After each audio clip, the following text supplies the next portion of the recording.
What's good? It's your boy Fanon. Man. Errol Spence Jr. went berserk on Terence Crawford. Man, I did a video earlier today about this drama that was going on. I know many of the people that listen to this know what was going on. But shout out to the LDPC. These cats. Trail Boxing Talk on Friday had Brian McIntyre, Terence Crawford's trainer, on the show.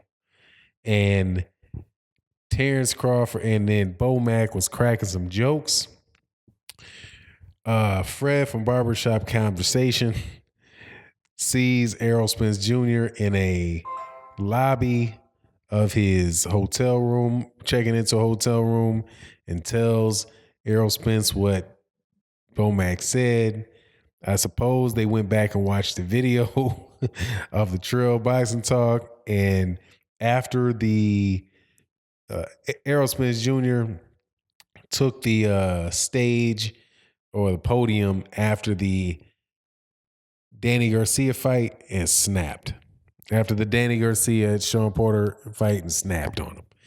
Told him that Bob Arum is smoking mirrors, Terence Crawford is smoking mirrors, and he went into saying everybody now is talking about how that's the biggest fight, but before everybody was like he and Keith Thurman was the biggest fight. He ran down on Terence Crawford's record. Man, dude did basically called Terence Crawford a fraud and said, man, he was hot about the fact that Bo Mack was talking about that ESPN deal and Errol Spence Jr. living paycheck to paycheck. Man, I was sitting up here like, God dog, man. The fire's been lit, man. I've never seen Errol Spence Jr. that animated. He also talked about a whole bunch of other stuff about how he was gonna basically everybody out there in the middleweight in the welterweight division, he's gonna stop. And he said he will stop Terence Crawford. It's just, hey man, I would really, really, really love to see that fight, man. I would really, really love to see that fight. Man, this is just going to have that speech. I do, of course, people know, I got a channel. You listening to the channel, you probably subscribed. If you are subscribed, thank you. If you're not subscribed, please subscribe and hit the bell icon. But I'm telling you, man, y'all got to go back and watch that press conference that took place with Errol Spence Jr. Go listen to the Trail Boxing Talk show where Bo Mack gave the interview. And it's just like everything's just hanging out on Front Street.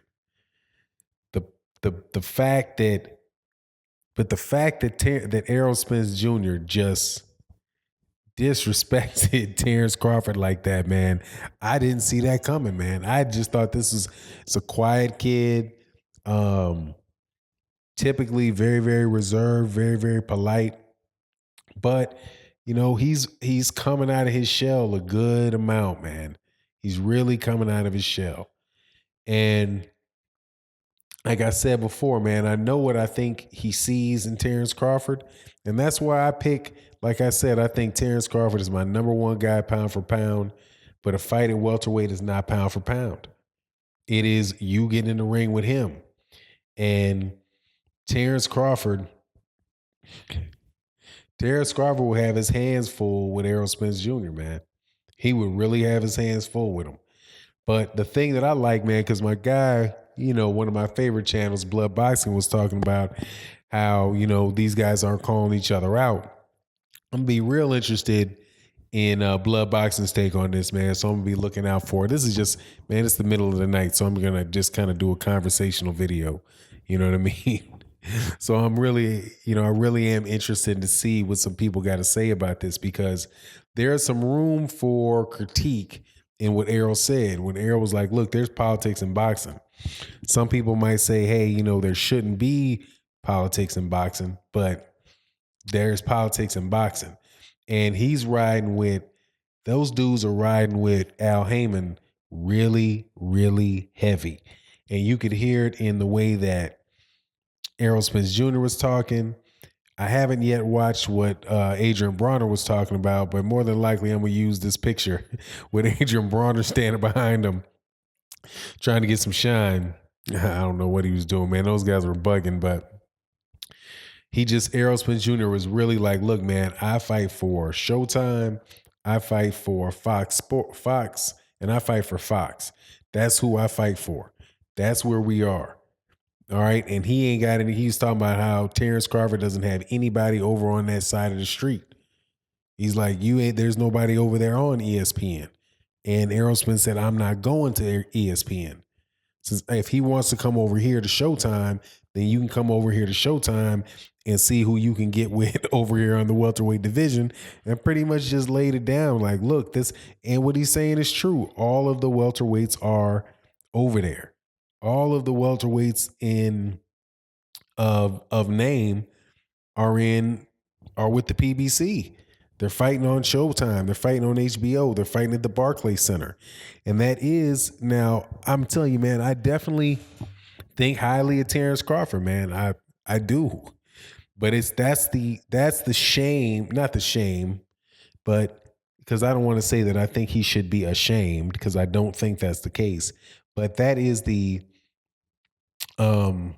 that's the bad side of him having, and what Bo Mack said about having looked out for themselves and having gotten guaranteed money and whatever they're doing over there at ESPN, because it's a situation. I think what Errol Spence Jr. is saying is, look, like, these cats know that they're not going to be able to fight me because they chose to sign over there. And if he wanted to sign, if Terence Crawford had wanted to fight him, then he would have taken that in consideration and made sure that he was able to do that. But Terence Crawford and Bo Mack decided that they were going to stay over there at ESPN, So, I mean, I just don't think that Errol Spence Jr., I mean, at the end of the day, man, I don't think Errol Spence Jr. is taking Terence Crawford seriously. I don't think he has. I think that he believes what a lot of people have said, which is that Terence Crawford. Now, some people have said, I can't say that I agree with it. I just say I don't know and represent, what people said. But saying that Terence Crawford signed with ESPN, knowing that he wouldn't be able to fight Errol Spence, because those are two different networks. And unless those guys really come together and can do it, that's going to be tough to say, then tough to do. And Lou DiBella, man, Lou DiBella was there. Lou DiBella is a promoter from DiBella. Is it DiBella Entertainment out of New York? But he was definitely the site promoter for the fight that just occurred with the Barclays Center in Brooklyn. He said that, he was trying to kind of cut it, right? And say, the drama, man, because it was big drama, man. I can't remember, maybe since, God, when was the last press conference I saw that was like that, man? The only press conference I saw that I thought was more dramatic, at least for what I was interested at the moment, might have been Roy Jones versus Antonio Tarver.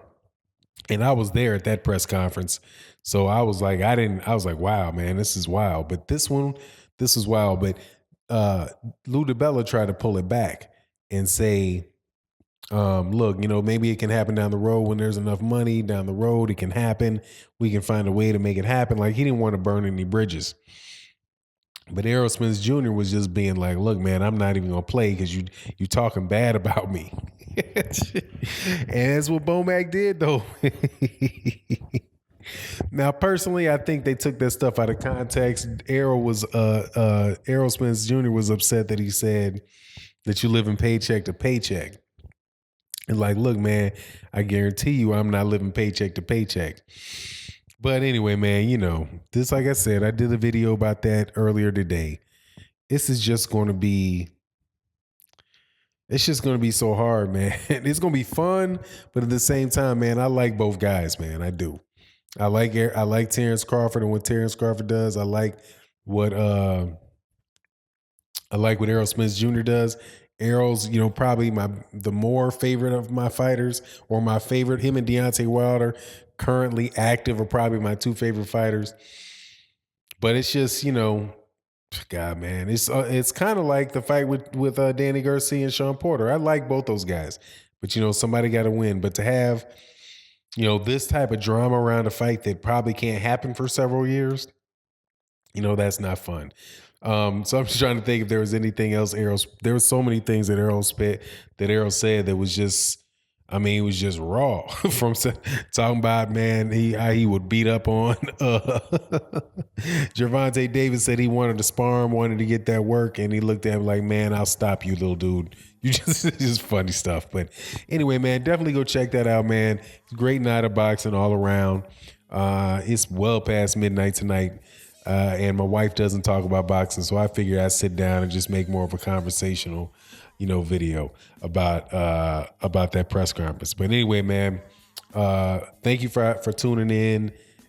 If you're not subscribed, please subscribe and hit the bell icon, and we'll be doing this again. And with that, I'm out. Peace.